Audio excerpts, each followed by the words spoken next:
రాత్రంతా బాగానే పడుకున్నారు, కానీ పొద్దున్నే లేచేసరికి కాలి బొటనవేలు విపరీతమైన నొప్పి, వాపు, ఎర్రగా అయిపోయి నేలపైన కూడా కాలు పెట్టలేకపోతున్నారా?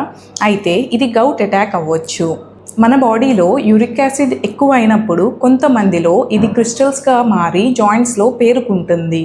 మన బాడీ ఈ క్రిస్టల్స్ని శత్రువులాగా చూసి ఫైట్ చేయటం వల్ల గౌటీ ఆర్థరైటిస్ వస్తుంది. ఇంపార్టెంట్ విషయం ఏంటి అంటే, కీళ్ళ నొప్పులు ఉన్న ప్రతి వారికి గౌట్ ఉంది అని కాదు.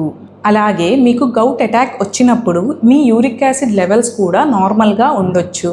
మొదట్లో ఈ నొప్పులు అప్పుడప్పుడు వచ్చి పోతాయి కదా అని నిర్లక్ష్యం చేస్తే అటాక్స్ అనేవి తరచుగా రావటం, ఇంకా వేరే జాయింట్స్ కూడా అటాక్ అవ్వటం, దీనివల్ల స్లోగా జాయింట్ డ్యామేజ్, కిడ్నీలో రాళ్ళు అండ్ హార్ట్ డిసీజ్ రిస్క్ కూడా పెరగొచ్చు.